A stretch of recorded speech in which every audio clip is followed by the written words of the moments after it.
আজকে আমরা দেখব ঈশ্বরের বাক্য থেকে খ্রিস্ট বিশ্বাসীদের কেন উপবাস করা উচিত। আমরা অনেকেই আছি উপবাস করি, কিন্তু অনেক সময় আমরা বুঝতে পারি না যে আমি কেন উপবাস করব। অনেকেই আছেন যারা উপবাস করেন, অনেক লোকেরা আছেন যারা বিভিন্ন কারণে উপবাস করেন। কেউ কেউ তার স্বাস্থ্যের ভালোর জন্য উপবাস করেন, কেননা বৈজ্ঞানিক মতে এবং চিকিৎসা শাস্ত্রে মাঝে মধ্যে উপবাস করা সেটা স্বাস্থ্যের জন্য উপকার। আর সেই জন্য অনেকে তারা স্বাস্থ্যের কথা চিন্তা করে উপবাস করে। আবার অনেকে আছে যারা খুব দুঃখ কষ্টে ভেঙে যায়, তাই তারা খাওয়া দাওয়াকে শরীরকে তারা সব প্রকাশ করার জন্য উপবাস করে। আবার অনেকে আছে যারা আত্মনিয়ন্ত্রণ করার জন্য উপবাস করে। কিন্তু খ্রিস্ট বিশ্বাসীরা এগুলো কোনোটারই জন্য তার উপবাস করবে না।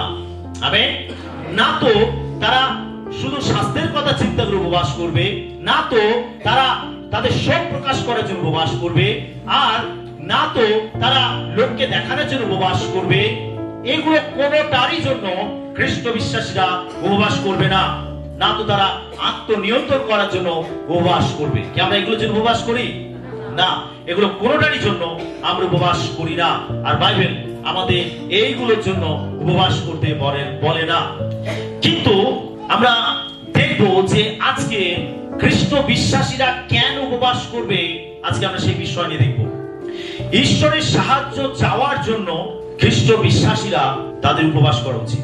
আমাদের প্রত্যেকের জীবনে ঈশ্বরের সাহায্যের প্রয়োজন আছে, আর সেই জন্য আমরা প্রার্থনা করি, সেই জন্য আমরা ঈশ্বরের কাছে আসি। আমাদের বিভিন্ন বিষয় প্রয়োজন থাকে, আর ঈশ্বর চান যেন আমরা প্রত্যেকটা প্রয়োজনের জন্য তার কাছে আসি। অনেক সময় এমন কিছু প্রয়োজন থাকে যেগুলো আমরা এমনি প্রার্থনা করলে আমরা ঈশ্বরের আশীর্বাদ পাই বা প্রার্থনা উত্তর পাই।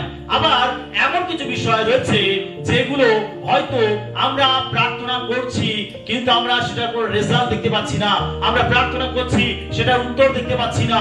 সেই অনেক সময় এমন কিছু বিষয় থাকে যেগুলোর জন্য আমাদের উপবাসের সঙ্গে প্রভুর কাছে আসা প্রয়োজন আছে, যাতে আমরা প্রভুর সাহায্য পেতে পারি, যাতে আমরা প্রভুর অনুগ্রহ পেতে পারি, যাতে আমরা প্রার্থনার উত্তর পেতে পারি। সেই জন্য অনেক সময় আমাদের বিশেষ সাহায্যের জন্য আমাদের উপবাস করার প্রয়োজন আছে।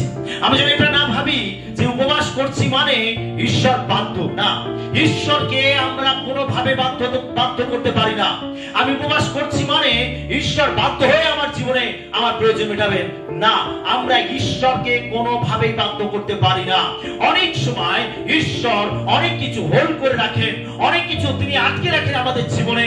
তিনি দেখতে চান যে আমরা কতটা তাকে ভালোবাসি, কতটা আমরা তার সঙ্গে সহযোগিতা করি, কতটা আমরা তাকে পেতে চাই। সেই জন্য ঈশ্বর অনেক সময় অনেক কিছুকে তিনি হোল্ড করে রাখেন, যাতে আমরা তার নিকটে আসি, তার কাছে আসি, তার সঙ্গে সহযোগিতা করি। আর সেই জন্য অনেক সময় ঈশ্বর অনেক কিছু হোল্ড করে রাখেন, এবং যখন আমরা এসে তার সঙ্গে নম্র হই, প্রার্থনা করি, উপবাস করি, তখন ঈশ্বর আমাদের জীবনে সেই আশীর্বাদ থেকে মুক্ত করেন। হালেলুয়া। যেন আমরা ঈশ্বরকে কখনো বাধ্য করতে পারি না। আমাদের অনেক সময় অনেক কিছু বিষয় পাওয়ার জন্য আমাদের উপবাস করা উচিত। আমরা পুরাতন নিয়মে দেখব ঈশ্বরের লোকেরা তার উপবাস করেছেন কখন? যুদ্ধের সময়। পুরাতন নিয়মে আমরা দেখব যে পুরাতন নিয়মে ঈশ্বরের লোকেরা উপবাস করেছে যুদ্ধের সময়। আমরা প্রথম শমূয়েল তার 7 অধ্যায় 5 থেকে 8 পদ দেখব। পরে শমূয়েল কহিলেন, তোমরা সমস্ত ইসরায়েলকে মিশপাতে একত্র করো, আমি তোমাদের জন্য সদাপ্রভুর কাছে প্রার্থনা করিব। তাহাতে তাহারা মিশপাতে একত্র হইয়া জল তুলিয়া সদাপ্রভুর সম্মুখে ঢালিল, এবং সেই দিবস উপবাস করিয়া সেই স্থানে কহিল, আমরা সদাপ্রভুর বিরুদ্ধে পাপ করিয়াছি। আর শমূয়েল মিশপাতে ইসরায়েল সন্তানগণের বিচার করিতে লাগিলেন। পরে পলেস্টিয়ারা যখন শুনিতে পাইল যে ইসরায়েল সন্তানগণ মিশপাতে একত্র হইয়াছে, তখন পলেস্টিয়দের ভূপালগণ ইসরায়েলের বিরুদ্ধে উঠিয়া আসলেন। তাহা শুনিয়া ইসরায়েল সন্তানগণ পলেস্টিয়দের হইতে ভীত হইল। আর ইসরায়েল সন্তানগণ শমূয়েলকে কহিল, আমাদের ঈশ্বর সদাপ্রভু পলেস্টিয়দের হস্ত হইতে যেন আমাদিগকে নিস্তার করেন, এই জন্য আপনি তাহার কাছে আমাদের নিমিত্ত ক্রন্দন করিতে বিরত হইবেন না। আমেন। আমরা এখানে দেখতে পাই যে পুরাতন নিয়মে ইসরায়েল জাতির সঙ্গে ফলিস্তীয়দের যুদ্ধ চলছিল। আর এই যুদ্ধেতে ইসরায়েলীয়রা তারা জয়লাভ করতে পারছিল না। তার কারণ ইসরায়েলীয়রা তারা ঈশ্বরকে ভুলে গেছিল। তারা ঈশ্বরকে পরিত্যাগ করে তারা অন্য দেবগণের পূজা করছিল, অন্য দেবগণের আরাধনা করছিল। আর সেই জন্য তারা ঈশ্বরের উপস্থিতিকে হারিয়ে ফেলেছিল, ঈশ্বরের অনুগ্রহকে তারা হারিয়ে ফেলেছিল। আর তাই তারা ফলিস্তীয়দের বিরুদ্ধে তারা যুদ্ধে জয়লাভ করতে পারছিল না। যখন ঈশ্বর শমূয়েলকে জানালেন, তখন শমূয়েল তিনি ইসরায়েল জাতিকে তিনি চেতনা দিলেন যে তোমরা তোমাদের মধ্যে থেকে সমস্ত দেবতাকে দূর করো আর তোমরা মিশপাতে একত্র হও। শমূয়েলের পরামর্শ অনুযায়ী সমস্ত ইসরায়েলীয়রা তারা তাদের সমস্ত প্রতিমাগুলোকে তারা দূর করে দিল তাদের জীবন থেকে, এবং তারা ঈশ্বরের কাছে ফিরে আসলো। তারা মিশপাতে একত্র হলো এবং সেখানে একত্র হয়ে তারা তাদের পাপের জন্য অনুশোচনা করলো এবং সেখানে তারা উপবাস করলো। তারা যখন উপবাস করলো এবং তারা মন পরিবর্তন করলো, ঈশ্বরের কাছে ফিরে আসলো, আর তারপরে আমরা দেখতে পাই সেই যুদ্ধে ইসরায়েলীয়রা ফলিস্তীয়দের উপরে জয়লাভ করেছিল। হালেলুয়া। তো আমরা এখানে দেখতে পাই যে পুরাতন নিয়মে ঈশ্বরের লোকেরা ঈশ্বরের সাহায্য পাওয়ার জন্য তারা কি করেছিল? উপবাস করেছিল। আমরা ইসরায়েল থেকে দেখতে পাই তারা যুদ্ধের উপরে জয়লাভ করার জন্য, তাদের শত্রুর উপরে জয়লাভ করার জন্য তারা উপবাস করেছিল। প্রিয় বিশ্বাসী, আমরা দেখতে পাই বাইবেল আমাদেরকে বলে যে আমরা এই জগতে অনেক ধরনের যুদ্ধের মধ্যে রয়েছি। আমরা এই জগতে বিভিন্ন ধরনের যুদ্ধ আমরা চালাই। আমাদের জীবনে বিভিন্ন ধরনের যুদ্ধের মধ্যে, যুদ্ধক্ষেত্রের মধ্যে আমরা নিজেদেরকে অনেক সময় খুঁজে পাই। বিভিন্ন ধরনের যুদ্ধ আমরা করছি। হ্যাঁ, এই যুদ্ধ শুধু রক্ত মাংসে নয়, কিন্তু এই যুদ্ধ হচ্ছে আত্মিক যুদ্ধ। আমেন। আমরা বিভিন্ন ধরনের যুদ্ধেতে রত রয়েছি। আর যখন আপনার কাছে সেই যুদ্ধ প্রবল বলে মনে হয়, যখন আপনার কাছে সেই যুদ্ধ অনেক সাংঘাতিক বলে মনে হয়, তখন আপনার প্রয়োজন আছে ঈশ্বরের সাহায্যের জন্য উপবাস করা এবং প্রার্থনা করা। আমেন। যদি আপনি নিজেকে এরকম কোন যুদ্ধের মধ্যে খুঁজে পাচ্ছেন যে যুদ্ধে আপনি জয়লাভ করতে পারছেন না, আপনার শত্রু, আপনার বিপক্ষ, আপনার সমস্যা এত সাংঘাতিক যে আপনি তার উপরে জয়লাভ করতে পারছেন না, এই সময় আপনাকে ঈশ্বরের সাহায্যের প্রয়োজন আছে।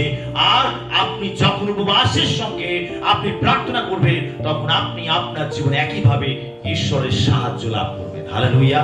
এবং আপনি আপনার যুদ্ধেতে আপনি জয়লাভ করতে পারবেন যেভাবে ইসরায়েলীয়রা তারা জয়লাভ করেছিল।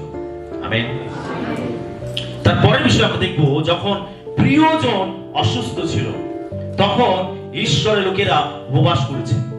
আমরা পুরাতন নিয়মে কিছু ঘটনা দেখব যে ঈশ্বরের সাহায্যের জন্য তার উপবাস করেছে। আমরা 2 শমূয়েল তার 12 অধ্যায় 15 থেকে 16 পদ দেখব। পরে নাতন আপন গিয়ে প্রস্থান করিলেন, আর সদাপ্রভু উরিয়ের স্ত্রী গর্ভজাত দাউদের পুত্রটিকে আঘাত করিলে সে অতিশয় পীড়িত হইল। পরে দাউদ বালকটির জন্য ঈশ্বরের কাছে বিনতি করিলেন, আর দাউদ উপবাস করিলেন, ভিতরে প্রবেশ করিয়া সমস্ত রাত্রি ভূমিতে পড়িয়া রহিলেন। আমরা এখানে দেখতে পাই যে দাউদ বৎসেবার সঙ্গে কি করেছিল? ব্যভিচার করেছিল। এবং বৎসেবার যে স্বামী উরিয় তাকে এমন একটা সাংঘাতিক যুদ্ধক্ষেত্রে পাঠিয়ে দিয়েছিল যেখানে গিয়ে যুদ্ধ করে জীবিত অবস্থায় ফিরে আসা সহজ নয়। আর এরকম একটা পরিস্থিতির মধ্যে একেবারে প্ল্যান করে, ছক করে সেই রকম একটা পরিস্থিতির মধ্যে দাউদ উরিয়কে পাঠিয়ে দিয়েছিল। আর এই যুদ্ধক্ষেত্রে উরিয় মারা গেছিল। আর এখানে আমরা দেখতে পাই যে এই বৎসেবাকে দাউদ সে তার স্ত্রী রূপে গ্রহণ করেছিল, কিন্তু তার সঙ্গে ব্যভিচার করার জন্য তার গর্ভে দাউদের সন্তান এসেছিল এবং সেই সন্তানের জন্ম হয়েছিল। যখন সেই সন্তানের জন্ম হলো, তখন সেই সন্তান, সেই শিশু অসুস্থ হলো। আর তখন আমরা এখানে দেখতে পাই যে দাউদ সেই শিশুটিকে সুস্থ করার জন্য উপবাস করেছিল। যদিও এই উপবাস প্রার্থনার উত্তর ঈশ্বর দেননি। ঈশ্বর তাদের এই পাপের ফলে যে সন্তানের জন্ম ছিল, ঈশ্বর সেই সন্তানকে আঘাত করেছিলেন এবং সেই সন্তান মারা গেছিল। কিন্তু আমরা এখানে যে মূল বিষয়টিকে দেখব যে দাউদ তার সন্তানকে সুস্থ করার জন্য তিনি উপবাস করেছিলেন। তার মানে আমরা তখন উপবাস করতে পারি পারি যখন আমাদের প্রিয়জন কেউ অসুস্থ থাকে। যদি আমরা চাইছি তার জীবনে ঈশ্বর অলৌকিক কাজ করুক, সে ঈশ্বরের আরোগ্যতা লাভ করুক, আমাদের এমন যদি কেউ প্রিয়জন অসুস্থ পীড়িত থাকে, আমরা চাইলে তাদের সুস্থতার জন্য উপবাসের সঙ্গে প্রার্থনা করতে পারি। Amen, hallelujah. যদি আজকে আপনার কোন প্রিয়জন অসুস্থ রয়েছে আর আপনি তার জন্য উপবাসের সঙ্গে প্রার্থনা করছেন, আপনি বাইবেল অনুযায়ী পদক্ষেপ নিয়েছেন। আপনি যখন বাইবেল অনুযায়ী পদক্ষেপ নিয়েছেন, তখন আপনি নিশ্চিত থাকুন যে ঈশ্বর আপনার এই উপবাস প্রার্থনা শুনবেন এবং আপনার প্রিয়জনকে সুস্থ করবেন। হালেলুয়া। প্রথমত আপনি অন্য আপনার প্রিয়জনের জন্য উপবাসের সঙ্গে প্রার্থনা করতে পারেন। আবার যদি আপনার এমন কোন ব্যাধি থাকে, আপনি সেই ব্যাধি থেকে আরোগ্যতা পাওয়ার জন্যও উপবাস করতে পারেন। Amen, hallelujah. কিন্তু এটা আপনাকে জানতে হবে, এমন কিছু ব্যাধি রয়েছে, এমন কিছু রোগ রয়েছে যেগুলোর জন্য আপনি নিজের সুস্থতার জন্য উপবাস করতে পারেন না। সেটার জন্য অবশ্যই আপনাকে ডাক্তারের পরামর্শ নিতে হবে। এই ভুল কাজটি করবেন না। এমন কিছু সাংঘাতিক ব্যাধি রয়েছে যেটার জন্য আপনাকে পুষ্টিকর খাবার গ্রহণ করতে হবে, আর আপনি সেটা না করে আপনি কি করলেন, খাওয়া দাওয়া থেকে নিজেকে বঞ্চিত করে আপনি উপবাস করলেন, আর এটাতে আপনার হিতে বিপরীত হবে। আর তখন আপনি ঈশ্বরকে দায়ী করতে পারবেন না। ঈশ্বর আমাদেরকে জ্ঞান বুদ্ধি দিয়েছেন। বাইবেল আমাদেরকে 3 ধরনের উপবাসের কথা বলে, একটা স্বাভাবিক, একটা আংশিক, একটা সম্পূর্ণ। আপনার শরীর অনুযায়ী, আপনার পরিস্থিতি অনুযায়ী আপনি 3টি উপবাসের মধ্যে যে কোনো একটি উপবাস করতে পারেন। যদি আপনি দেখছেন যে না, আমার শরীরের সুস্থতার জন্য আমি স্বাভাবিক উপবাস করতে পারবো না, আমি সম্পূর্ণ উপবাস করতে পারবো না, কিন্তু আমি আংশিক উপবাস করতে পারি, আপনি সাধারণ খাওয়া দাওয়া করতে পারেন, আর আপনি টেস্টি খাবারগুলোকে সরিয়ে বঞ্চিত করে আপনি আংশিক উপবাস করতে পারেন, তাহলে আপনি আংশিক উপবাসটি করুন। তাতে কি হবে, আপনার সব দিকটা বজায় থাকবে এবং তার সঙ্গে সঙ্গে আপনি আত্মিক আশীর্বাদ, ঈশ্বর অনুগ্রহ আপনার জীবনে লাভ করবেন। আমেন। আমরা অনেক সময় ভাবি ও সম্পূর্ণ উপবাসটা হচ্ছে সব থেকে শক্তিশালী। আবার অনেকে ভাবি যে স্বাভাবিক উপবাসটা অনেক শক্তিশালী। অনেকে ভাবি ও আংশিক উপবাস অত গুরুত্ব নয়, টেস্টি খাবার বাদ দিয়ে অন্য খাবারগুলো খাওয়া যাবে, যেন আংশিক উপবাসে ঈশ্বরকে খুশি করা যাবে না, বা আংশিক উপবাস করলে ঈশ্বর শুনবেন না, বা আংশিক উপবাস করলে ওটা বেশি ওয়েট বলে মনে হবে না। শুনছি সকলে?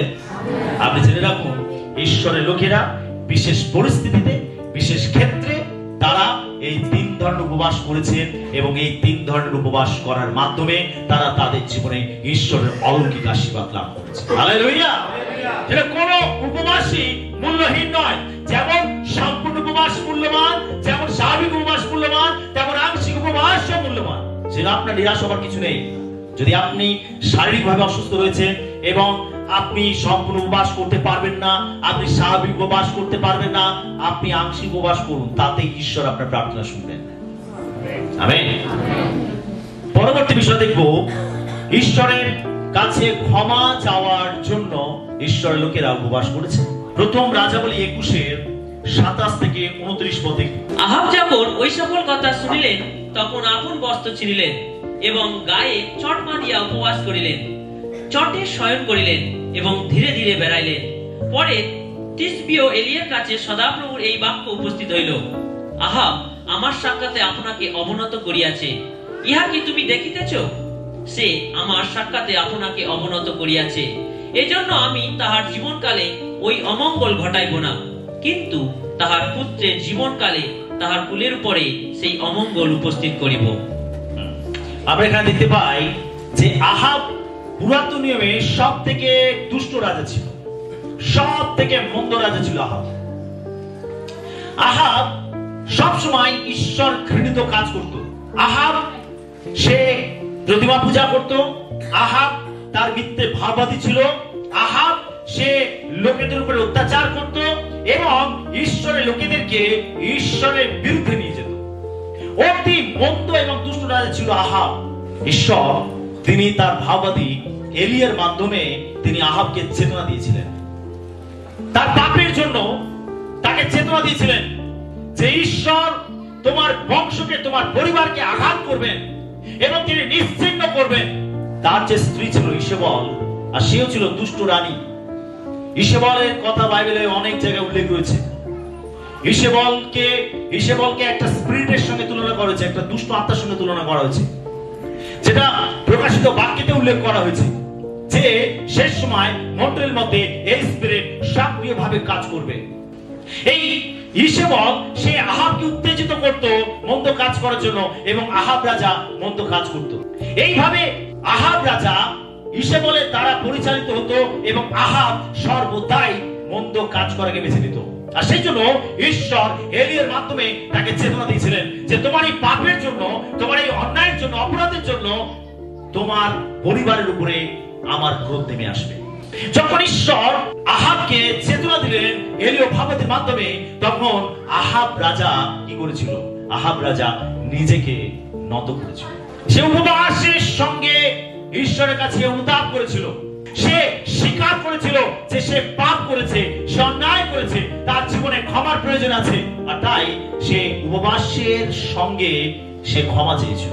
যখন আপনি এটা উপলব্ধি করতে পারেন যে আপনি একটা ভয়ঙ্কর পাপের মধ্যে রয়েছেন, আপনি অতি ঘৃণ্য পাপের মধ্যে রয়েছেন, যখন এটা আপনি বুঝতে পারেন আর আপনি এখান থেকে বেরোতে চাইছেন, আপনি এখান থেকে ক্ষমা লাভ করতে চাইছেন, আপনি এখান থেকে মন পরিবর্তন করতে চাইছেন, অবশ্যই আপনাকে যিশুকে বিশ্বাস করতে হবে এবং আপনি এরকম পরিস্থিতিতে আপনি উপবাসের সঙ্গে আপনি ঈশ্বরের কাছে ক্ষমা চাইতে পারেন। আমেন। যখন আপনি কঠিন ঘৃণ্য পাপের মধ্যে রয়েছেন, আপনি চাইছেন সেই পাপ থেকে বেরোতে, আপনি সেই সময় আপনি উপবাসের সঙ্গে ঈশ্বরের কাছে আপনি ক্ষমা চাইতে পারেন। আহাব এত দুষ্ট রাজা হয়েও আমরা দেখতে পাই যে সে উপবাস করাকে বেছে নিয়েছিল এবং ঈশ্বরের কাছে ক্ষমা চেয়েছিল তার পাপের জন্য। আর ঈশ্বর তিনি কিন্তু আহাবের এই অনুতাপ দেখেছিলেন এবং তিনি তাকে ক্ষমা করেছিলেন। আমেন। আমরা এখানে দেখতে পাই আহাব যেহেতু নিজেকে নত করেছিল আর সেই জন্য ঈশ্বর তাকে ছেড়ে দিলেন, কিন্তু তিনি যে পরিকল্পনা করেছিলেন সেই পরিকল্পনা কিন্তু স্থির ছিল। আমেন। আপনি জেনে রাখুন, আপনার পাপ, আপনার অবাধ্যতা, আপনার ঘৃণ্য কাজকর্ম শুধু আপনার জীবনে এফেক্ট ফেলে তা নয়, কিন্তু আপনার সন্তান সন্ততি, আপনার বংশ, আপনার পরিবারের উপরে এফেক্ট ফেলে। শুনছি সকলে? যখন আপনি পাপ করেন, আপনি ঘৃণ্য কাজগুলো করেন, এটার প্রভাব শুধু আপনার জীবনে থাকে তা নয়, কিন্তু এটার প্রভাব আপনার বংশ পরম্পরার উপরেও থাকে। আপনার পাপ যে কত ভয়ঙ্কর, আপনার পাপ যে কত ক্ষতিকর, এটা আপনাকে উপলব্ধি করতে হবে। যদি আপনি চান আপনার জীবনকে সম্পূর্ণ পরিবর্তন করতে, যদি আপনি চান আপনার পরিবারের আশীর্বাদ পেতে, যদি আপনি চান তার অনুগ্রহ লাভ করতে, তাহলে আপনাকে ফিরতে হবে, আপনাকে মন পরিবর্তন করতে হবে, আপনাকে পাপকে পরিত্যাগ করতে হবে। যদি আপনি পাপের মধ্যে থাকেন, এটা প্রভাব শুধু আপনার জীবনে থাকবে তা নয়, কিন্তু আপনার বংশ পরম্পরার উপরে থাকবে। পাপ আমাদের জীবনে ধ্বংস রেখে আনে, পাপ আমাদের বংশীতে ধ্বংস রেখে নিয়ে আসে, পাপ আমাদের পরিবারে ধ্বংস রেখে নিয়ে আসে। সেটা পাপ থেকে আমরা যেন বেরিয়ে আসি। এখানে ঈশ্বর তিনি বলতে, ঠিক আছে, আহাব নিজেকে নত করেছে, আমি তার জীবনকালে এই অমঙ্গল ঘটাবো না, আমি তাকে ছেড়ে দিলাম। যেহেতু সে অনুতাপ করেছে, সে ক্ষমা চেয়েছে, সেটা আমি তাকে ছেড়ে দিলাম, কিন্তু তার গুণ, তার পরিবার, তার বংশের উপরে আমি শোধ নেব। আমরা এমন এক ঈশ্বরকে ডাকি, জেনে রাখুন, আমরা এমন এক ঈশ্বরকে ডাকি যিনি ন্যায় বিচারক, যিনি ন্যায় বিচার করেন, তিনি পাপের প্রতিফলদাতা ঈশ্বর। যদি তার পুত্র যিশুকে পৃথিবীতে না পাঠাতেন, যদি তার পুত্র যিশু ক্রুশে প্রাণ না দিতেন, আমরা কেউ তার সামনে দাঁড়াতে পারতাম না, আমরা কেউ তাকে ডাকতে পারতাম না, আমরা কেউ তার সঙ্গে আসতে পারতাম না, আমরা তাকে প্রভু বলে তার আরাধনা করতে পারতাম না। কারণ আমাদের মধ্যে সেই শক্তি, সেই উত্তমতা আমাদের কিছুই ছিল না যে আমরা তাকে প্রভু বলে ডাকি। এটা ঈশ্বরের অনুগ্রহ যে তিনি তার পুত্র যিশুর মাধ্যমে তিনি আমাদেরকে ক্ষমা করেছেন। হালেলুয়া। তিনি আমাদেরকে ক্ষমা করেছেন। আমরা প্রত্যেকে তার পুত্র যিশুর রক্তের দ্বারা আমরা ক্ষমা পেয়েছি, তার আত্মবলিদানের দ্বারা আমরা ক্ষমা পেয়েছি। কিন্তু তার মানে এই নয় যে আমি যা খুশি তাই করবো, আমরা করতে পারি না। যদি আপনি পাপ করেন আবার প্রভুকেও রাখেন, আপনি জেনে রাখুন যে পাপ কিন্তু আপনাকে ছাড়বে না। আপনার পাপ আপনার জীবনে ধ্বংস থেকে নিয়ে আসবে, আপনার পাপ আপনার জীবনে সর্বনাশ থেকে নিয়ে আসবে। পাপ সম্বন্ধে আমরা যেন সচেতন হই, পাপ সম্বন্ধে আমরা যেন সতর্ক থাকি, পাপ থেকে আমরা যেন দূরে থাকি। ঈশ্বর সবকিছু সহ্য করতে পারেন, তিনি পাপকে কখনো সহ্য করতে পারেন না, তিনি পাপকে কখনো প্রশ্রয় দেন না। তিনি বারবার আমাদেরকে আহ্বান করেন, আমি যেমন পবিত্র তোমরাও তেমনই পবিত্র হইবে। ঈশ্বর চান পবিত্র ভাবে যেন আমরা চলি, ঈশ্বর চান যেন আমরা তার পবিত্রতাকে লাভ করি। বাইবেল বলে পবিত্রতা ছাড়া কেউ যিশু দর্শন পাবে না। যদি আমরা প্রভুর দর্শন পেতে চাই, যদি আমরা প্রভুর অনুগ্রহ পেতে চাই আমাদের জীবনে, তাহলে আমাদের পবিত্রতায় চলতে হবে। ঈশ্বর তিনি পাপকে ঘৃণা করেন। আমেন। যদি আমরা কোন জটিল কঠিন পাপের মধ্যে রয়েছি, ঘৃণ্য পাপের মধ্যে রয়েছি, আপনি বারবার সেই পাপের মধ্যে পড়ে যাচ্ছেন, আপনি সেই পাপ থেকে কিছুতে বেরোতে পারছেন না, আপনি জানেন যে আপনি অন্যায় করছেন, আপনি পাপ করছেন, আপনি এটা বুঝতে পারছেন, আপনি নিজের শক্তিতে চেষ্টা করছেন, কিছুতেই সেখান থেকে বেরোতে পারছেন না, এরকম পরিস্থিতিতে আপনার প্রয়োজন আছে উপবাসের সঙ্গে প্রার্থনা করা। হালেলুয়া। উপবাসের সঙ্গে প্রার্থনা করা। এমন কিছু পাপ, এমন কিছু মন্দ বিষয়, এমন কিছু আসক্তি যেখান থেকে আপনাকে বেরোনো উচিত। আপনি এটা উপলব্ধি করতে পারছেন যে না, আমি একটা ভুল জায়গায় দাঁড়িয়ে রয়েছি, আমি ভুল কাজ করছি, আমি ভুল অভ্যাসের মধ্যে জীবনযাপন করছি, এটা আমার করা উচিত নয়। আপনি চেষ্টা করছেন, ব্যর্থ হচ্ছেন, চেষ্টা করছেন, ব্যর্থ হচ্ছেন, আপনি বেড়ে উঠছেন না। এরকম পরিস্থিতিতে প্রয়োজন আছে আপনাকে উপবাসের সঙ্গে ঈশ্বরের কাছে অনুতাপ করা। যখন আপনি উপবাস করবেন, এই পাপের শক্তি আপনার জীবন থেকে ভেঙে যাবে, এই শয়তানের কার্য আপনার জীবন থেকে ভেঙে যাবে, ঈশ্বরের অনুগ্রহ আপনার উপর নেমে আসবে, ঈশ্বর আপনাকে টেনে তুলবে। আমেন। আপনি যখন উপবাসের সঙ্গে আপনি এখান থেকে ক্ষমা চাইছেন, এখান থেকে বেরোতে চাইছেন, আপনি ঈশ্বরের কাছে নিজেকে নতনম্র করছেন, ঈশ্বর আপনার গভীর আকাঙ্ক্ষা দেখেন, ঈশ্বর আপনার মধ্যে যে তীব্রতর আকাঙ্ক্ষা রয়েছে এটা ঈশ্বর দেখেন। তখন ঈশ্বর তিনি আপনার আকাঙ্ক্ষা অনুযায়ী তিনি সেখান থেকে আপনাকে নিস্তার করেন। আমেন। যখন আপনি কোন পাপের মধ্যে রয়েছেন, কোন আসক্তির মধ্যে রয়েছেন, কোন নেশাভানের মধ্যে রয়েছেন, কোন বদ অভ্যাসের মধ্যে রয়েছেন, কোন গোপন পাপের মধ্যে রয়েছেন, আর আপনি এটা বুঝতে পারছেন যে এটা আপনার করা উচিত নয়, কিন্তু আপনি বারবার সেই কাজটি করে ফেলছেন, আপনি বেরোতে চাইছেন কিন্তু বেরোতে পারছেন না, এরকম পরিস্থিতিতে আপনার প্রয়োজন আছে উপবাসের সঙ্গে ঈশ্বরের কাছে ক্ষমা চাওয়া। আর যখন আপনি এটা করবেন, প্রভু ওই পাপের উপরে, ওই আসক্তির উপরে, ওই মন্দ বিষয়ের উপরে প্রভু আপনাকে শক্তি দান করবেন। হালেলুয়া। পরের বিষয় আমরা দেখব, ঈশ্বরের সুরক্ষা খোঁজার সময় ঈশ্বরের লোকেরা উপবাস করেছিলেন। আমরা ইসরা তার 8-21 থেকে 23 পদ পাঠ করি। ইসরা 8 অধ্যায় 21 থেকে 23 পদ। পরে আমাদের নিমিত্ত এবং আমাদের বালক বালিকাদের ও সমস্ত সম্পত্তি নিমিত্ত সরল পথ যাচনা করিবার অভিপ্রায়ে আমাদের ঈশ্বরের সাক্ষাতে আপনাদিগকে বিনতি করিবার জন্য আমি সেই স্থানে অহবা নদীর নিকটে উপবাস ঘোষণা করিলাম। কারণ পথে শত্রুদের বিরুদ্ধে আমাদের সাহায্য করণার্থে রাজার কাছে একদল সৈন্য কি অশ্বারোহী চাইতে আমার লজ্জাবোধ হইয়াছিল। বস্তুত আমরা রাজাকে এই কথা বলিয়াছিলাম, আমাদের ঈশ্বরের হস্ত মঙ্গলের নিমিত্ত তার সমস্ত অন্বেষণকারীর উপরে আছে, কিন্তু যাহারা তাহাকে ত্যাগ করে তাহার পরাক্রম ও ক্রোধ সেই সকলের বিরুদ্ধ। অতএব আমরা উপবাস করিলাম ও আমাদের ঈশ্বরের কাছে সেই বিষয়ের জন্য প্রার্থনা করিলাম, তাহাতে তিনি আমাদের অনুরোধ গ্রাহ্য করিলেন। আমেন। আমরা এখানে দেখতে পাই যে ইসরায়েল জাতি তারা বাবিল দেশে বন্দী হয়েছিল। আর এটা এমন একটা সময় যখন দানিয়েল, ইসরা, নহিমীয় এই সমস্ত ঈশ্বরের লোকেরা তারা ইসরায়েল জাতিকে যাতে সেখান থেকে মুক্ত করা যায়, সেখান থেকে বের করে আনা যায় বা তাদের জন্য প্রার্থনা করা যায়, এই সমস্ত নেতাদেরকে ঈশ্বর তুলেছিলেন। আমরা নহিমীকে দেখতে পাই, ঈশ্বর নহিমের অন্তরে এমন বোঝা দিয়েছিলেন যে তিনি জেরুসালেমে এসেছিলেন এবং জেরুসালেমে ভেঙে যাওয়া প্রাচীরকে তিনি মেরামত করেছিলেন। আমরা ইসরাকে দেখতে পাই, ইসরা এমন একজন ঈশ্বরের দাস ছিলেন যিনি ইসরায়েল জাতিকে নেতৃত্ব দিচ্ছিলেন, পরিচালিত করছিলেন, তাদেরকে ফিরিয়ে আনছিলেন জেরুসালেমে। আর এই যাত্রাপথে তিনি রাজাকে বলেছিলেন যে আমাদের কোন সৈন্য সামন্তের প্রয়োজন নেই, তার কারণ ঈশ্বরই আছে যিনি আমাদেরকে সুরক্ষা দেবেন। রাজা বলেছিল যে ঠিক আছে, তোমার যদি সৈন্য সামন্ত লাগে রাস্তায়, তাহলে তুমি তাদেরকে নিয়ে যেতে পারো, তোমাদেরকে প্রোটেকশন দিয়ে তারা তোমাদেরকে পৌঁছে দেবে। কিন্তু ইসরা বড় মুখ করে বলেছিল, কি বলেছিল? যে আমাদের বাহিনীগণের ঈশ্বর রয়েছে, যিনি আমাদেরকে পথে সাহায্য করবেন। হালেলুয়া। এখন যখন ইসরায়েলকে নিয়ে বেরিয়ে পড়েছে, তখন রাস্তার মধ্যে তার চিন্তা হচ্ছে, আরে এখন কোন মুখে আর রাজাকে বলবো যে আমাদেরকে সৈন্য দিন? আমরা তো বলেছিলাম যে ঈশ্বর পথে আমাদেরকে সুরক্ষা দেবেন। তখন ইসরা কি করেছিলেন? তখন তিনি উপবাস করেছিলেন, যাতে এই যাত্রাপথে তিনি সমস্ত শয়তান শত্রু থেকে, দস্যু থেকে যেন তিনি রক্ষা পেতে পারেন এবং তারা নিরাপদে তাদের গন্তব্যস্থানে তারা পৌঁছাতে পারেন। আর সেই জন্য তারা উপবাস করেছিলেন, যাতে ঈশ্বর তাদেরকে সুরক্ষা দেয়। আর এখানে লেখা রয়েছে, 23 পদে লেখা রয়েছে, অতএব আমরা উপবাস করিলাম ও আমাদের ঈশ্বরের কাছে সেই বিষয়ের জন্য প্রার্থনা করিলাম, তাতে তিনি আমাদের অনুরোধ গ্রাহ্য করিলেন। হালেলুয়া।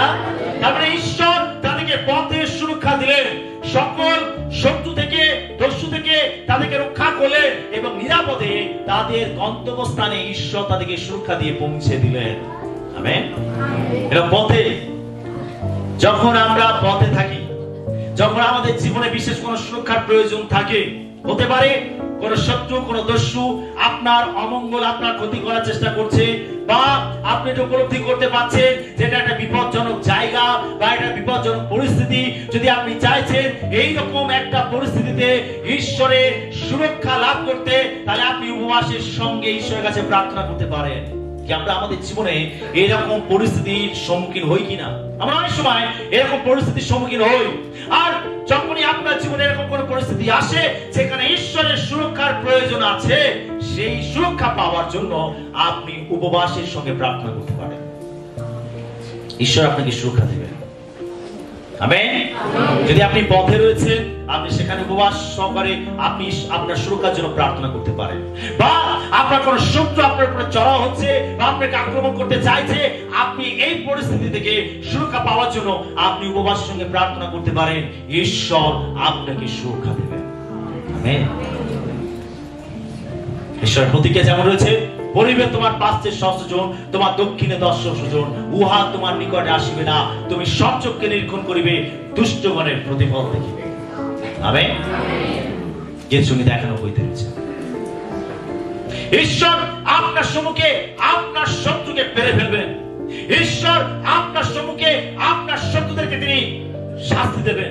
যে মন পরিবর্তন করবে সে রক্ষা পাবে, যে মনকে কঠিন করবে তার জন্য ঈশ্বরের পানিশমেন্ট আছে। হালেলুয়া।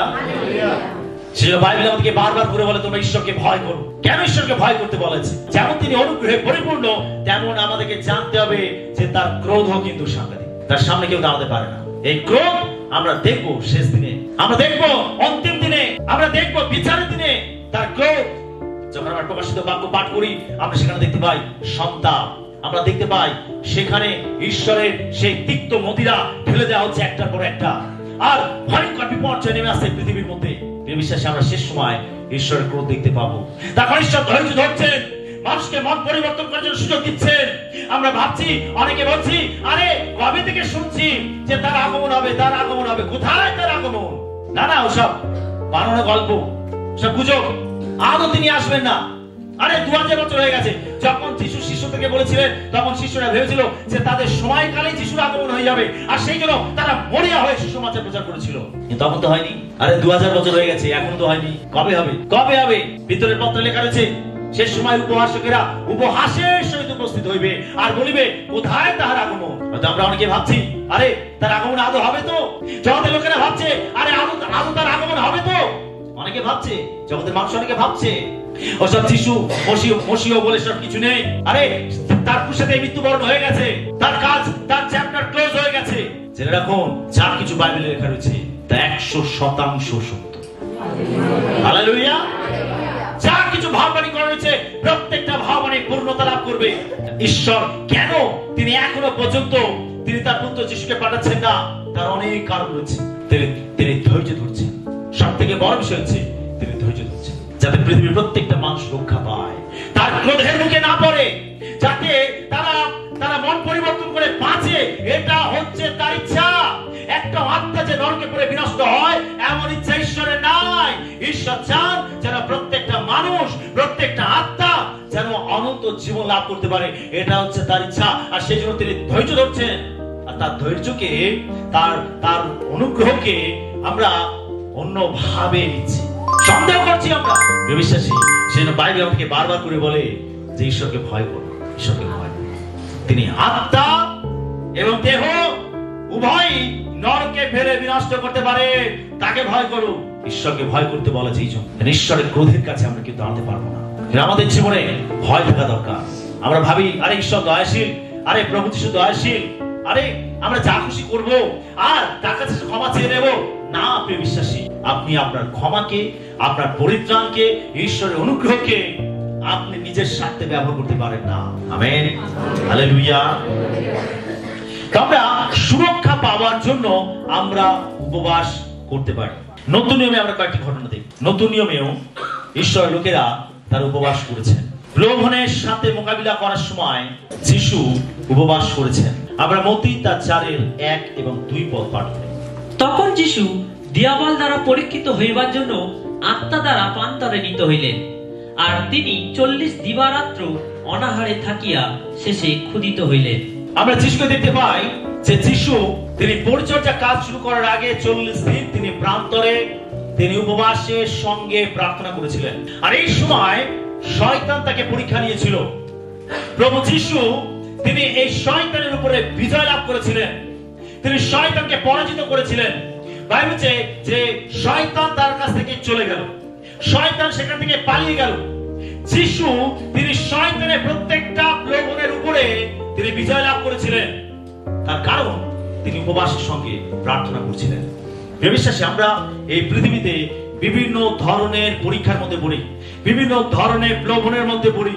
প্রলোভন, এমন প্রলোভন যেখানে আপনি পাপ করে ফেলবেন, এমন প্রলোভন যেখানে আপনার মানসিক বিলাস, চক্র বিলাস, আপনার জীবিকার দর্প কাজ করছে।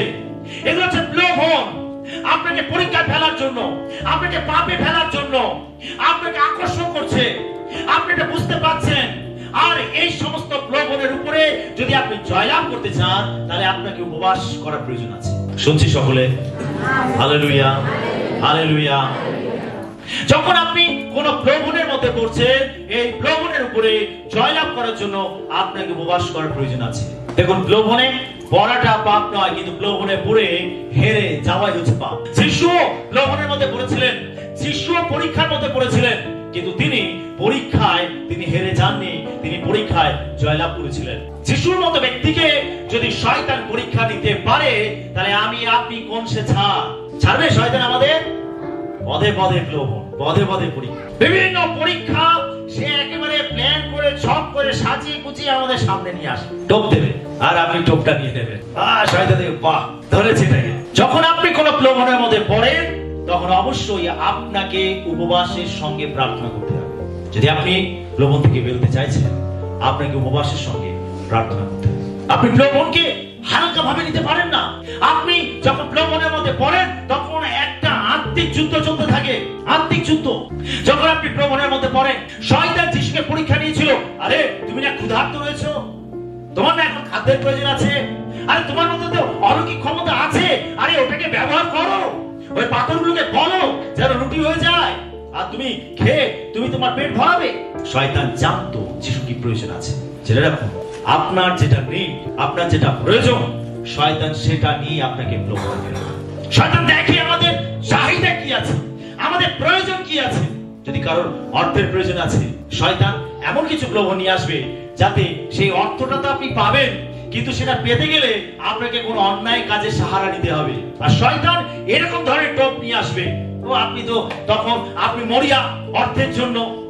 আর আপনি যখন 7-5 ভাবলেন না, আপনি এটা বুঝলেন না যে আপনি একজন ঈশ্বরের সন্তান, আপনি এটা বুঝলেন না যে আপনি একজন ঈশ্বরের লোক, আপনি এটা বুঝলেন না যে আপনি একজন বিশ্বাসী, আপনি সবকিছু জলাঞ্জলি দিয়ে ভুলে গিয়ে আপনি অর্থ পাওয়ার জন্য আপনি শয়তানের দেওয়া টোপকে আপনি নিয়ে নিলেন। আপনি কোন অন্যায় কাজ করে আপনি অর্থ উপার্জন করলেন।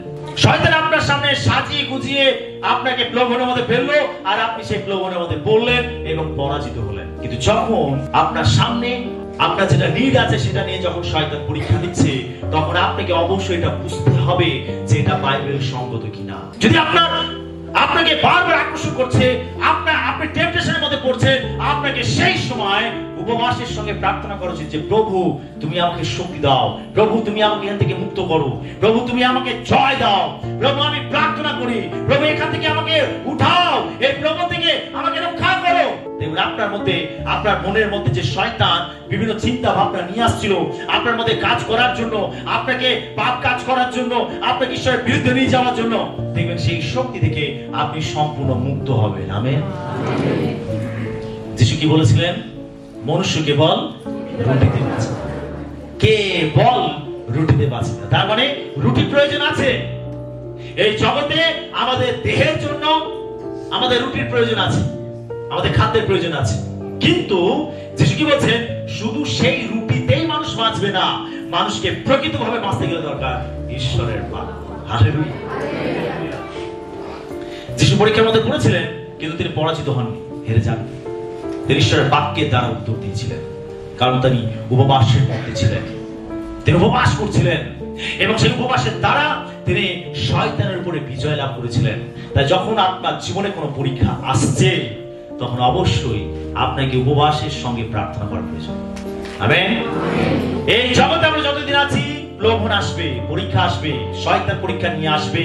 আর তাই আমাদের প্রত্যেক বিশ্বাসী উচিত প্রত্যেকটা প্রলোভনের মুখে যখন আমরা পড়ি, যেন আমরা উপবাসের সঙ্গে এই প্রলোভনের সঙ্গে মোকাবিলা করি, যেমন যিশু করেছিলেন। আমেন। তিনি আমাদেরকে পথ দেখিয়েছেন, যেন সেই পথে আমরা চলি। আর কখন নতুন নিয়মে বিশ্বাসী উপবাস করেছেন? প্রভু সেবা করার সময়। প্রেরিত 13:1 এবং 2 পদ পাঠ করি।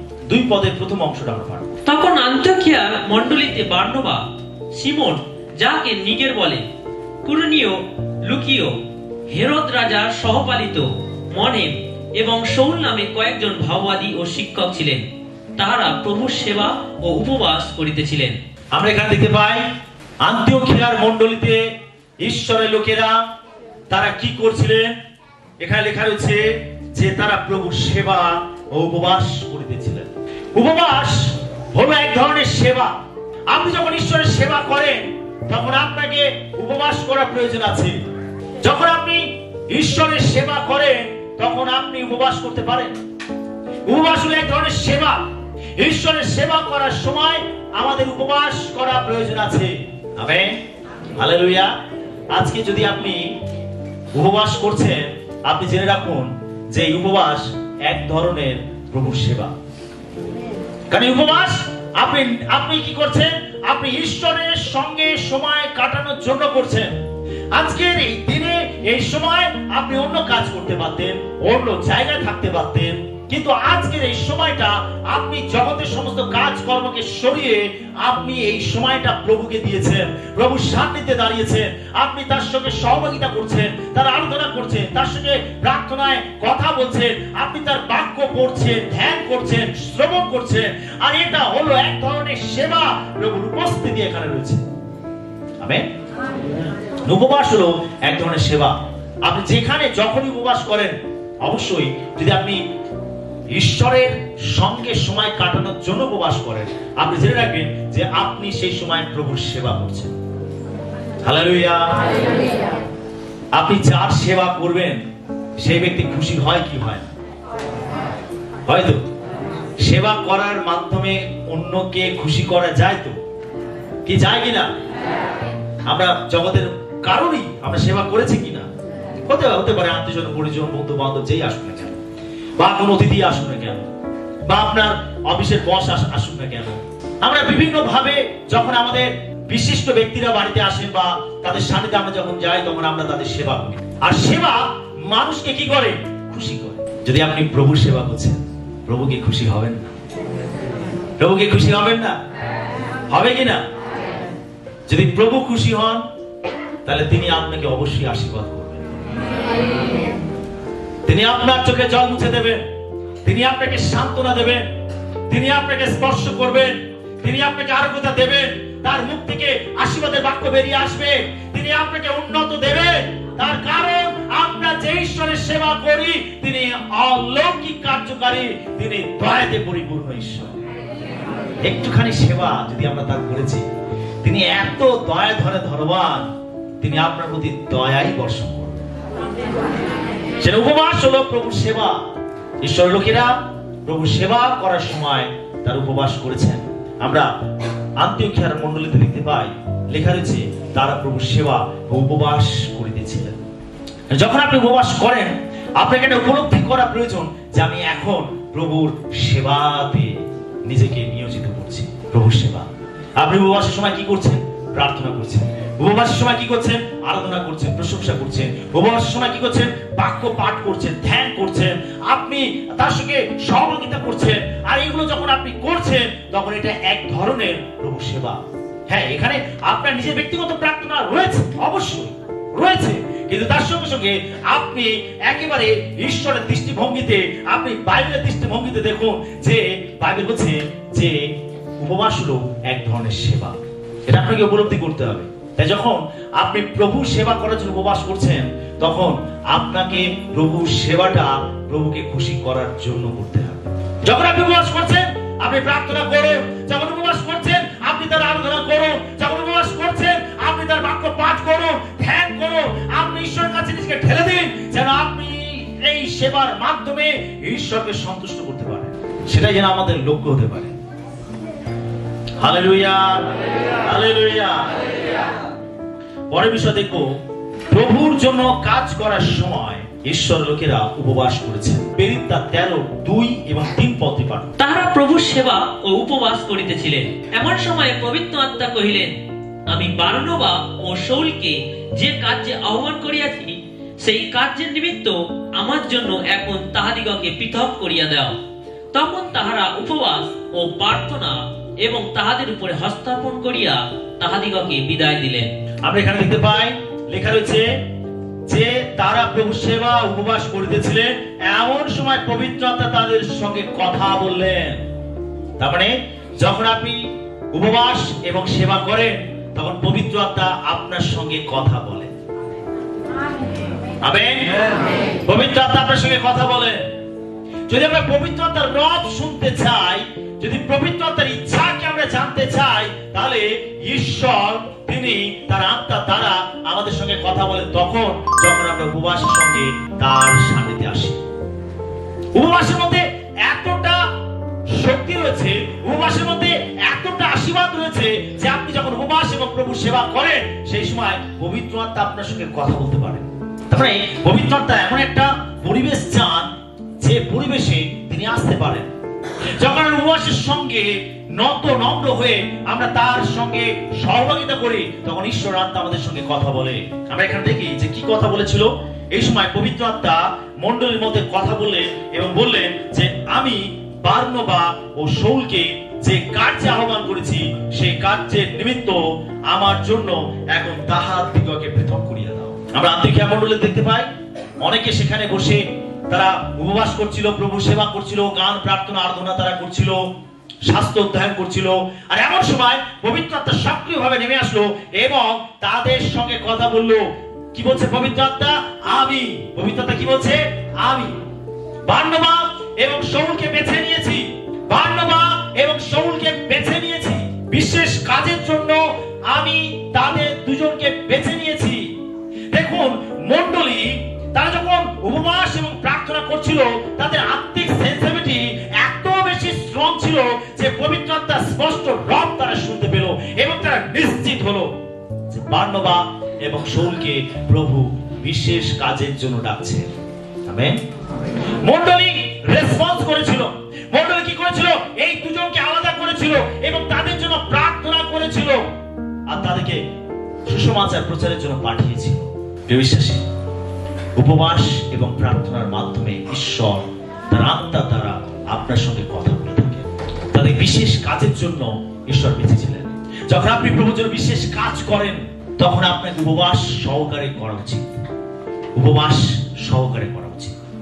যখন আপনি কোনো বিশেষ কাজ করতে যাচ্ছেন প্রভুর জন্য, তখন আপনাকে উপবাসের সঙ্গে সেই কাজ করা উচিত।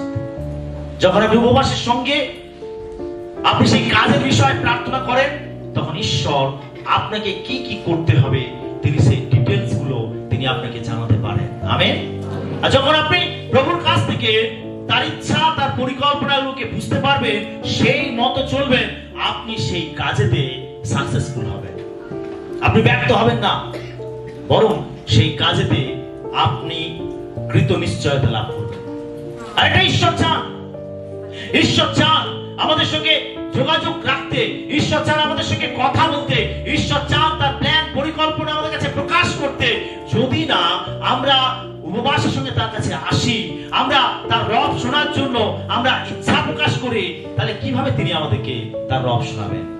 বিভিন্ন জাগতিক বিষয় আমাদের মন ভরে থাকে, বিভিন্ন জাগতিক বিভিন্ন সমস্যা, বিভিন্ন কথাবার্তা, বিভিন্ন চিন্তা ভাবনায় আমাদের মন একেবারে পরিপূর্ণ হয়ে থাকে। কিন্তু যখন আমরা জগৎ থেকে নিজেদেরকে টেনে বের করে উপবাসের সঙ্গে প্রার্থনা করি, তখন এই সমস্ত জঞ্জাল থেকে আমরা মুক্ত হই, আর তখনই প্রভু আমাদের সঙ্গে কথা বলেন। Hallelujah, hallelujah. যদি আমরা প্রভু রব শুনতে চাই, তাহলে অবশ্যই আমাদের উপবাস করার প্রয়োজন আছে। এবং বিশেষ কাজের জন্য যখন আমরা বিশেষ কাজ করতে যাচ্ছি, তখন আমাদের উপবাস করার প্রয়োজন। Hallelujah, hallelujah. আপনি যখন কোনো বিশেষ কাজ করেন, অবশ্যই আপনি তখন উপবাস করুন। শুধু পরিচর্যা কাজ নয়, আপনার ব্যক্তিগত জীবনে যখন কোনো বিশেষ কাজ করতে যাচ্ছেন, তার আগে উপবাস করুন। কোনো ব্যবসা শুরু করতে যাচ্ছেন, তার আগে উপবাস করুন। কোনো বিশেষ ব্যক্তির সঙ্গে দেখা করতে যাচ্ছেন, বিশেষ কাজ রয়েছে, সেই ব্যক্তি যদি হ্যাঁ বলে তাহলে কাজটা হবে, না বলে কাজটা হবে না। এরকম কোন বিশেষ পরিস্থিতি, তার আগে উপবাস করুন। সেই ব্যক্তির কাছে যান, ঈশ্বর তার হৃদয়কে খুলে দেবেন। নহমিয়া কি করেছিলেন? রাজার কাছে যাওয়ার আগে তিনি উপবাস করেছিলেন। ঈশ্বর বাইবেল কি ঈশ্বর রাজার হৃদয়ে কথা বলে। নহমিয়া যেই প্রস্তাব রাখলো, রাজার সঙ্গে সঙ্গে তার প্রস্তাবে রাজি হয়ে তাকে পাঠিয়ে দিল। যদি রাজা বলতে না না ওসব কাজে তোমাকে যেতে হবে না, আমি পাঠাতে পারবো না, তাহলে নহিমিয়ের যে ইচ্ছা সেটা কখনো পূর্ণ হতো না। ঈশ্বর মানুষের হৃদয়কে খুলে দিতে পারেন, ঈশ্বর মানুষের হৃদয়কে পরিবর্তন করতে পারেন, ঈশ্বর মানুষের হৃদয় কথা বলতে পারেন। যদি আপনি আগে থেকে প্রার্থনা করেন, উপবাস করেন, ঈশ্বর তার হৃদয় খুলবেন। ঈশ্বর সেই পরিস্থিতিকে পরিবর্তন করবেন। যেটা আপনার বিপক্ষে রয়েছে, সেটা ঈশ্বর আপনার পক্ষে নিয়ে আসবে।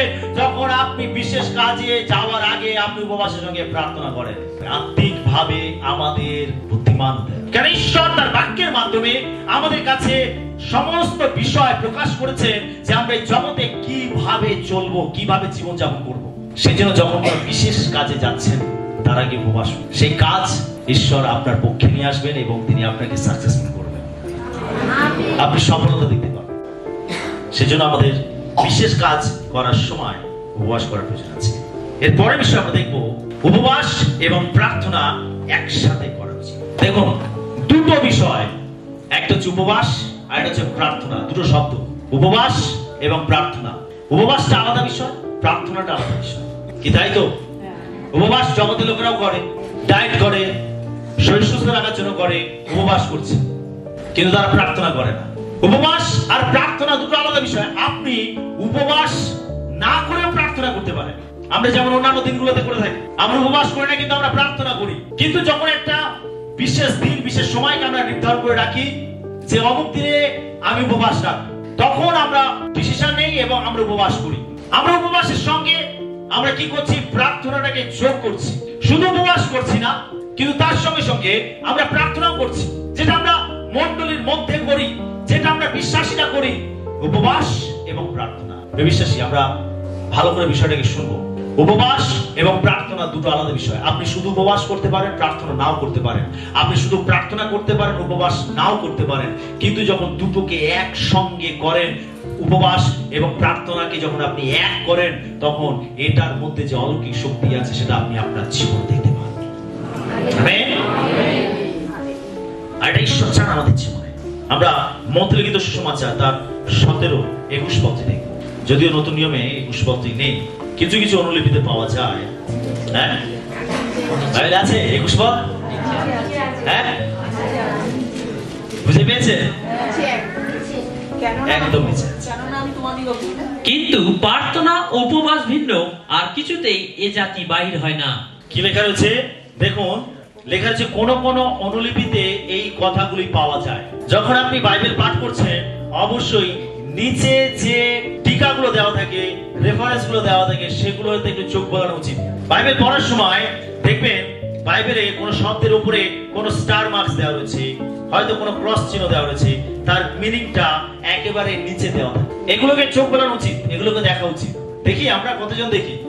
সবাই দেখি। তো এখানে লেখা রয়েছে যে যে কোন কোন অনুলিপিতে এই কথাগুলি পাওয়া যায়, কিন্তু প্রার্থনা ও উপবাস ভিন্ন আর কিছুতেই এ জাতি বাহির হয় না। প্রার্থনা এবং উপবাসের মধ্যে কতটা শক্তি আছে। লেখা রয়েছে যে প্রার্থনা এবং উপবাস ভিন্ন আর কিছুতেই কোন কিছুতেই এই জাতি বাহির হয় না। তাহলে এখানে এমন কিছু সমস্যা আছে, এমন কিছু পরীক্ষা আছে, এমন কিছু দুষ্ট আত্মা রয়েছে, এমন কিছু শয়তানের কার্য রয়েছে, যেগুলো শুধু প্রার্থনাতে নয়, কিন্তু তার সঙ্গে আমাদের উপবাসও করার প্রয়োজন আছে। যখন আমরা উপবাস এবং প্রার্থনাকে একসঙ্গে যোগ করি, তখন সেটার মধ্যে এক অলৌকিক শক্তি নেমে আসে এবং ঈশ্বর অলৌকিক কাজ করেন আমাদের জীবনে। তাই যখন আপনি উপবাসের সঙ্গে ঈশ্বরের ঘরে আসেন, তখন আপনাকে সেখানে এসে প্রার্থনাটাকে যোগ করতে হবে। আপনি শুধু উপবাস করে থাকতে পারেন, প্রার্থনা নাও করতে পারেন, সেটা আপনার জীবনে কোনো কাজ করতে পারবে না। কিন্তু যখন আপনি উপবাস এবং প্রার্থনায় দুটোকে যোগ করবেন, তখনই ঈশ্বরের অলৌকিক কার্য আপনার জীবনে দেখতে পাবেন। আমেন। সেটা যখন আপনি উপবাস করেন, তখন আপনাকে প্রার্থনাটাকে যোগ করতে হবে, নিজেকে ঠেলে দিতে হবে প্রার্থনাতে, নিজেকে নিয়োজিত করতে হবে প্রার্থনাতে, আপনাকে প্রার্থনা করতে হবে। যিশু 40 দিন উপবাস করেছিলেন। তিনি কি শুধু খাওয়া দাওয়া থেকে নিজেকে বঞ্চিত করেছিলেন? এই সময়টা তিনি প্রার্থনায় নিজেকে ঠেলে দিয়েছিলেন। যখন আপনি একদিনের উপবাস করছেন, হয়তো ব্যক্তিগতভাবে উপবাস করছেন, শুনুন প্রত্যেকে, হয়তো আপনি একদিনের উপবাস করছেন সকাল 6টা থেকে সন্ধ্যে 6টা পর্যন্ত, ব্যক্তিগতভাবে করছেন। আমরা মণ্ডলীতে সকলের কথা চিন্তা করে আমাদেরকে সেইভাবে প্ল্যান করে অর্গানাইজ করতে হয় উপবাস, যাতে উপবাসের শেষে আপনারা সুস্থ শরীরে বাড়ি ফিরতে পারেন। কিন্তু যখন আপনি ব্যক্তিগতভাবে প্রার্থনা করছেন, হয়তো বাড়িতে আপনি মন স্থির করেছেন যে আমি আজকে দিনে উপবাস করব, সকাল 6টা থেকে সন্ধ্যে 6টা পর্যন্ত আপনি উপবাস ঠিক করেছেন। যখন আপনি সকাল 6টা থেকে সন্ধ্যে 6টা পর্যন্ত উপবাস স্থির করেছেন, তখন আপনাকে এই 12 ঘন্টায় একটা টাইম সেট করতে হবে। কখন কখন প্রার্থনা করবেন, আপনাকে টাইম শিডিউল ঠিক করতে হবে। আপনি একদিন ছেড়ে 2 দিন করছেন, 3 দিন করছেন, এই একই ভাবে আপনাকে চালাতে হবে। আপনাকে প্রার্থনা নিজেকে ঢালতে হবে, আপনাকে আরো বেশি প্রার্থনায় নিয়োজিত হতে হবে। আর যত বেশি প্রার্থনা করবেন, উপবাসের সঙ্গে যত বেশি প্রার্থনাকে যোগ করবেন, আপনি তত আপনার জীবনে ঈশ্বরের অলৌকিক শক্তি, অনুগ্রহ, আশীর্বাদ দেখতে পাবেন। আপনি উপবাস করলেন আর খেয়াল খুশি ভাবে চলছেন। ধরে নিন আপনি 12 ঘন্টার উপবাস করছেন, সকাল 6টা থেকে সন্ধ্যে 6টা, আপনি শুধু উপবাসে রয়েছেন আর খেয়াল খুশি। একটু সময় করে একটু বাইবেল পড়লেন, প্রার্থনা করলেন না, সময় শেষ হয়ে গেল, একটুখানি প্রার্থনা করে আপনি উপবাস শেষ করে দিলেন। ওই উপবাস আপনার জীবনে কোনো কাজ করতে পারবে না, আপনার জীবনে কোনো পরিবর্তন নিয়ে আসতে পারবে না। ওই উপবাস আপনার জীবনে কোনো আশীর্বাদ নিয়ে আসতে পারবে না। কিন্তু যখন আপনি উপবাসের সঙ্গে প্রার্থনাকে যোগ করবেন, তখন আপনি আপনার জীবনে ঈশ্বরের অনুগ্রহ দেখতে পাবেন। আমেন। সেই উপবাস যখন আমরা করি, তখন আমাদের প্রার্থনাকে যোগ করতে হবে। উপবাসের সঙ্গে প্রার্থনা করলে সেই প্রার্থনায় ঈশ্বর কর্ণপাত করেন। আমরা প্রথম শমূয়েল তার 1:19 এবং 20 পদে, পরে তাহারা প্রত্যুষে উঠিয়া সদাপ্রভুর সম্মুখে প্রণিপাত করিলেন এবং ফিরিয়া রামায় আপন বাটিতে আসিলেন। আর ইলকানা আপন স্ত্রী হান্নার পরিচয় লইলে সদাপ্রভু তাহাকে স্মরণ করিলেন। তাহাতে নিরূপিত সময়ের মধ্যে হান্না গর্ভধারণ করিয়া পুত্র প্রসব করিলেন। আর আমি সদাপ্রভুর কাছে ইহাকে যাচনা করিয়া লইয়াছি, এই বলিয়া তাহার নাম শমূয়েল রাখিলেন। বাইবেলে একটি বিখ্যাত ঘটনা, হান্না, পুরাতন নিয়মের হান্না, নতুন নিয়মের হান্না রয়েছে, কিন্তু মিল হলো দুজনেই প্রার্থনা করেছিলেন। তো পুরাতন নিয়মের হান্নাকে আমরা দেখি যে হান্না তার সন্তান ছিল না, বন্ধা ছিল। আমরা বাইবেল থেকে জানতে পারি যে ঈশ্বর হান্নার গর্ভকে রোধ করে রেখেছিলেন। অনেক সময় ঈশ্বর আমাদের জীবনে অনেক কিছু রোধ করে রাখেন, আটকে রাখেন। আমি শুরুতেই বলছিলাম, ঈশ্বর অনেক সময় আমাদের জীবনে অনেক কিছু আটকে রেখে দেন। ঈশ্বর হান্নার গর্ভকে আটকে রেখে দিয়েছিলেন, রোধ করে রেখেছিলেন। ঈশ্বর অনেক কিছু আমাদের জীবনে হোল্ড করে দেন, আটকে দেন। শুনছি সকলে, অনেক কিছু হতে পারে, আপনার চাকরি, অনেক কিছু ঈশ্বর আমাদের জীবনে হোল্ড করে দেন। অনেক সময় যখন ঈশ্বর কিছুকে হোল্ড করছেন, তার মানে ঈশ্বরের সেখানে অন্য কিছু পরিকল্পনা আছে। আমেন। সেটা খারাপের জন্য নয়, আমাদের জীবনে মঙ্গলের জন্য, ভালোর জন্য তিনি করেন। বাইবেল বলছে যে ঈশ্বর হান্নার গর্ভকে রোধ করে রেখেছিলেন।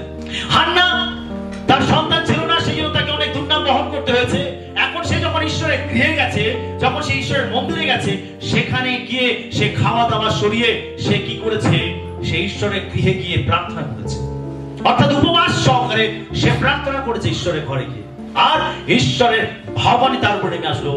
এলি যাজক তার সম্বন্ধে ভাববাণী বলেন, তুমি ঈশ্বরের কাছে যা চেয়েছো এর পরের ঋতুতে ঈশ্বর তোমাকে তা দিয়ে আশীর্বাদ করবেন। হালেলুয়া। হান্না ঈশ্বরের ঘরে গিয়ে প্রার্থনা করলেন, তিনি বাড়ি চলে গেলেন। তিনি যখন বাড়ি চলে গেলেন, পরের ঋতু যখন আসলো তখন তিনি গর্ভবতী হলেন। হালেলুয়া। ঈশ্বর তার গর্ভকে খুলে দিলেন, তাকে সন্তান দান করলেন। আর আমরা দেখতে পাই হান্না কি বলছে, 20 পদে বলছে, তাদের নির্দিষ্ট সময়ের মধ্যে হান্না গর্ভধারণ করিয়া পুত্র প্রসব করিলেন। আর আমি সদা প্রভুর কাছে ইয়াকে যাচনা করিয়া লইয়াছি, এই বলিয়া তাহার নাম শমুয়েল রাখিলেন। কি বলছেন হান্না? আমি ঈশ্বরের কাছ থেকে চেয়ে নিয়েছি।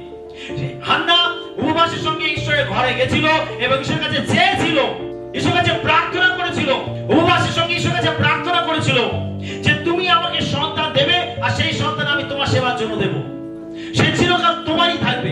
ঈশ্বর তার সেই প্রার্থনা শুনেছিলেন এবং তিনি তাকে আশীর্বাদ করেছিলেন। হান্না ঈশ্বরের মন্দিরে সে প্রার্থনা করেছিলেন, ঈশ্বর সেখানে তার প্রার্থনা শুনেছিলেন, উত্তর দিয়েছিলেন। যখন সে বাড়ি গেছিল সে প্রার্থনার উত্তর লাভ করেছিল ঈশ্বরের কাছ থেকে। হালেলুয়া। আজকে যখন আপনি ঈশ্বরের গৃহে এসেছেন, যখন আপনি ঈশ্বরের গৃহে বসে প্রার্থনা করছেন, উপবাসের সঙ্গে প্রার্থনা করছেন, আপনি নিশ্চিত থাকুন, যখন আপনি প্রার্থনা করে বাড়ি ফিরবেন আপনি নিশ্চিত থাকুন ঈশ্বরের গৃহে উপবাসের সঙ্গে আপনি যা কিছু প্রার্থনা করেছেন ঈশ্বর সঠিক সময় আপনার বাড়িতে, আপনার জীবনে তিনি উত্তর দিয়ে তৃপ্ত করবেন। হালেলুয়া। যা কিছু প্রার্থনা করবেন ঈশ্বরের মন্দিরে, আপনি এখানে প্রার্থনা করে চলে যাবেন, ঘরেতে যাবেন, সঠিক সময় লেখা আছে নিরূপিত সময়, ঈশ্বরের সঠিক সময় ঈশ্বর আপনাকে উত্তর দিয়ে তৃপ্ত করবেন। আপনি তখন সাক্ষ্য দেবেন যে আমি এই সময় প্রার্থনা করেছিলাম, প্রভু আমার এই প্রার্থনা উত্তর দিয়েছেন, এতদিন পরে উত্তর দিয়েছেন, এই সময় উত্তর দিয়েছেন। আপনি সাক্ষ্য দেবেন। আপনি যখন ঈশ্বরের গৃহে আসেন, প্রার্থনা সাজিয়ে ঈশ্বরের গৃহে এসে ঈশ্বরের সঙ্গে তুলে ধরেন, আপনি বিশ্বাস করুন যে সেই প্রার্থনা ঈশ্বর শুনেছেন। আমেন। আপনি প্রার্থনা করে বাড়ি চলে গেলেন, ঠিক সময় ঈশ্বর আপনি যা প্রার্থনা করেছেন তার ঘরে সেই প্রার্থনার উত্তর দিয়ে তিনি আপনাকে তৃপ্ত করবেন, আপনি নিশ্চিত থাকুন।